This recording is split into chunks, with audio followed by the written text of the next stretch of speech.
नमस्कार, मी अभिजित देशमुख आणि आज भारतासाठी काय उत्तम दिवस. स्वप्नील गुसाले महाराष्ट्राचा आपला आणि भारतासाठी 50 मीटर रायफल 3 पोझिशनमध्ये मेडल जिंकलं. काय सांगावं, मी स्वप्नीलला भेटलो होतो आणि म्हणजे काल आज मी त्याचा फायनल बघू शकलो नाही, पण काल क्वालिफिकेशनला होतो जेव्हा तो क्वालिफाय झाला आणि मी त्याचा इंटरव्ह्यू केला. तो लोकमतमध्ये आज पब्लिश झाला, रेफ स्पोर्ट्सवरही पब्लिश झाला. हे खूप छान वाटतं की एक भारतासाठी मेडल एक मराठी माणूस आणतो. जेव्हा मी काल स्वप्नीलशी बोलत होतो तर तो मला खूप छान बोलला की माझे घरचे सगळे खूप स्पिरिच्युअल लोक आहे. माझी आई तर विठोबाची खूप मोठी भक्त आहे, त्याची नेहमी पूजा करत असते. आणि स्वप्नील मला म्हणला की मी जेव्हाही पुण्यात असतो तेव्हा दगडूशेठ हलपे गणपती मंदिरला नेहमी जात असतो, रोज जात असतो जेव्हा मी पुण्याला असेल तर.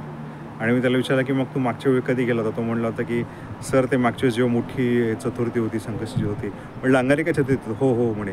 तेव्हा मी रात्री गेलो होतो, पण दर्शन काही नीट झालं नाही. तर माझ्या असं आता वाटतं आहे की जेव्हा एवढं मोठं त्यांनी देशासाठी पदक मिळवलं आहे तर आता त्याला कधी पण फास्ट ट्रॅक एंट्री झाली पाहिजे दगडूशेठ हलवे मंदिर. एवढंच माझं एक रिक्वेस्ट असेल तिथल्या ट्रस्टला. आणि त्याचबरोबर त्याच्या कोचशी पण बोलणं झालं. तो म्हणला की स्वप्नील थोडासा त्याच्यामध्ये पेशन्स कमी होता, पण त्याच्यावर आम्ही खूप इम्प्रूव्ह केले आणि त्यांनी खरंच खूप चांगलं काम केलं आणि आज त्याचं ब्रॉन्झ मेडल आलं आहे.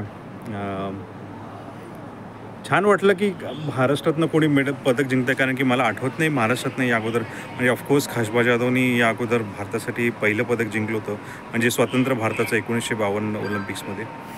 पण त्याच्यानंतर कोणी मला आठवत नाही असं इंडिव्हिज्युअल मेडल जिंकलं होतं. पण खरंच हॅट्स ऑफ स्वप्नीलसाठी आणि जे पेशन्स त्याने दाखवलं, कारण की 50 मीटर रायफल 3 पोझिशन इतकं टफ इव्हेंट आहे ज्याच्यामध्ये तुम्हाला एक 3 पोझिशन असतात. त्याच्यामध्ये एक पोझिशनमध्ये तुम्हाला हे नील करू लागतं म्हणजे एक पाय खाली आणि एक गुडघा असं पण एक नीलिंग पोझिशन म्हणतो त्याला. एक असो की तुम्ही पूर्ण झोपता, लोटांगण घालता आणि त्यामध्ये शूटिंग करता. आणि थर्ड असतो स्टँडिंग. त्याच्यामध्ये खूप अवघड आहे अशा ह्याच्यातनं जिंकणं. कुठलाही भारतीयांनी या अगोदर फायनलमध्येही प्रवेश केला नव्हता आणि त्याचबरोबर स्वप्नीलनं तर पदक जिंकला. अजून बऱ्याच गोष्टी याला स्वप्नील म्हणलं की धोनी त्याला फार त्याचं आयडलाईज करतो, कारण की स्वप्नीलसुद्धा एक रेल्वेचा सेंट्रल रेल्वेशी कॉन्ट्रॅक्टेड आहे. तो त्यांचा एम्प्लॉई आहे. तो स्वप्नील म्हणाला की मी त्यांच्याकडनं इन्स्पिरेशन घेण्याचा प्रयत्न करत असतो. मला वाटतं माझी आणि त्याची स्टोरीसुद्धा थोडीफार सिमिलर आहे. तर खरंच खूप बघण्यासारखं असेल की आता यापुढे स्वप्नीलची वाटचाल कशी होईल. मला अशी अपेक्षा आहे की स्वप्नील जेव्हा पॅरिसला, बाय द वे शॅटरूमध्ये शूटिंगची इव्हेंट होतं, मी सगळे कव्हर केले, फक्त स्वप्नीलचं फायनल उरला होता. पण एनिवेज जे नशिबात असतं ते भेटतंच. तर आय होप स्वप्नीलशी जेव्हा मी पॅरिसमध्ये भेटेल नक्की त्याचा इंटरव्ह्यू मराठीत करेल.